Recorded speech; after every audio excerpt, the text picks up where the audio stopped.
మిత్రులారా,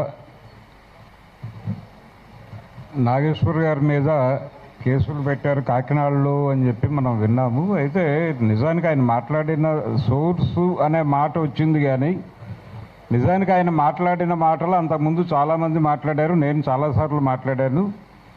అంటే నిజంగానే ఆ సీన్ని ఊహిస్తే, ఒకవేళ ఆ సీన్ని ఊహిస్తే అందులో ఏమాత్రమూ తప్పు లేదు. వాళ్ళు జగన్మోహన్ రెడ్డి లేకపోతే అరెస్టు గురించి అడిగితే ఆయన మాకు దీర్ఘకాలిక మిత్రుడు, అలాంటి వాడు ఒకడు ఉండాలి అంటే భారతీయ జనతా పార్టీది రెండు తలుపుల సిద్ధాంతం. వాళ్ళు ఫ్రంట్ డోర్లో ఉన్నవాడిని మేనేజ్ చేయడానికి, బ్యాలెన్స్ చేయడానికి బ్యాక్ డోర్లో ఒకరిని నుంచోబెట్టడం అనేది ఒక ప్రోగ్రాం. అందులో భాగంగా చంద్రబాబు అనేటువంటి పేపర్ ఎగరకుండా జగన్మోహన్ రెడ్డి అనేటువంటి పేపర్ వెయిట్ వాళ్ళకు అవసరం. అందుకని అదే చెప్పాడు ఆయన, అదే చెప్పారని ఈయన చెప్పారు. అందులో ఏమాత్రమూ తప్పు లేదు, దానికి సారీ చెప్పాల్సినటువంటి అవసరం లేదు. రాజకీయ పరిశీలన చేస్తూ విశ్లేషణ చేసేటువంటి వాళ్ళు ఎవరైనా మాట్లాడేటువంటి మాటే. ఆ సోర్స్ అనేటువంటి ఒక్కదాన్ని పట్టుకుని హడావిడి చేస్తున్నారు. కానీ వాళ్ళ మీద నిజానికి కేసులు పెట్టడం అనే దాని దాకా పెడితే చంద్రబాబు నాయుడు గారి మీద, పవన్ కళ్యాణ్ మీద అనేక కేసులు పెట్టి ఉండాలి కదా.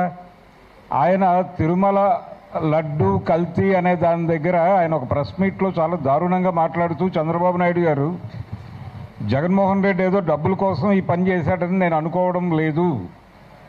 ఈ కల్తీ నైవేద్యం దేవుడికి పెట్టడం ద్వారా దేవుడి మహిమలు తగ్గుతాయి. దేవుడి మహిమలు తగ్గితే హిందువులు అన్యాయం అయిపోతారు. హిందూ సమాజాన్ని నాశనం చేయటం కోసం ప్రసాదాన్ని కల్తీ చేశారన్న పద్ధతిలో ఆయన మాట్లాడాడు. ఇది ఉంది, ఇది వినొచ్చు ఎవరైనా సరే. పవన్ కళ్యాణ్ గారు ఆయన పక్కనే కూర్చుని ఉన్నాడు ఆ ప్రెస్ మీట్లో. అంటే ఆయన ఉద్దేశం ఏమిటి? చాలా క్లియర్గా, అంటే జగన్మోహన్ రెడ్డి క్రైస్తవుడు కాబట్టి ఒక అడ్వాంటేజ్ తీసుకుని ఓవర్ యాక్షన్ చేశారు, అతిగా మాట్లాడారు. ఈ మాట్లాడటం అనే దాన్ని లోతుల్లోకి వెడితే ఆయన ఉద్దేశం ఏంటి, ఏం చెప్పదలుచుకున్నాడు ఆయన? ఈ దేశంలో రాజకీయ నిర్ణయాలు తీసుకునేటువంటి పదవుల్లోకి మైనారిటీలని తీసుకురాకండి అనేటువంటి ఒక సందేశాన్ని ఇవ్వదలుచుకున్నాడు చంద్రబాబు. దానికి పవన్ కళ్యాణ్ గారి మద్దతు. కాబట్టి మైనారిటీలు ఎవరు సీరియస్గా రోడ్డు మీదకి వచ్చి చంద్రబాబుని నిలబెట్టలేదే.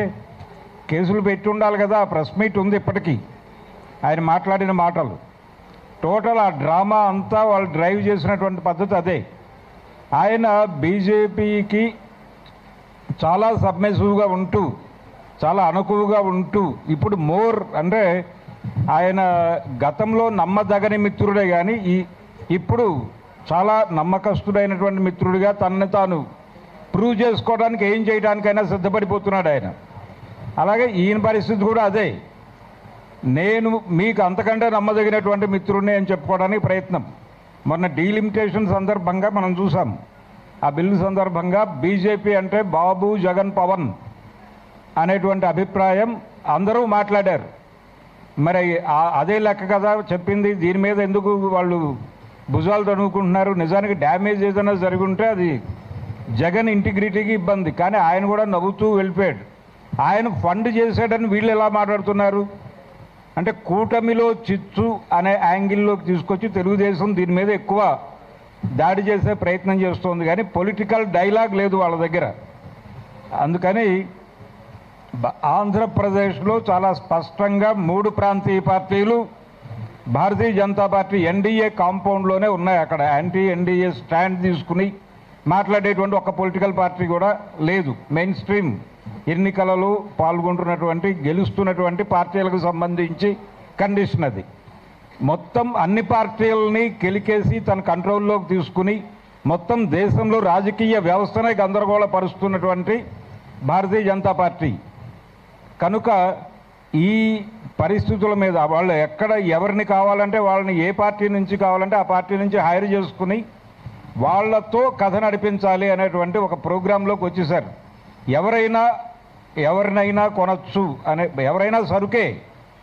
మార్కెట్ ఎకానమీలో మనిషి సరుకుగా మారిపోతాడు. కాబట్టి ఇక్కడ రాజకీయ నాయకులు కూడా సరుకులే, రాజకీయ పార్టీలు కూడా సరుకులే అనే పరిస్థితికి తీసుకెళ్ళిపోయి చాలా దుర్మార్గమైనటువంటి రాజకీయం నడుపుతున్నారు.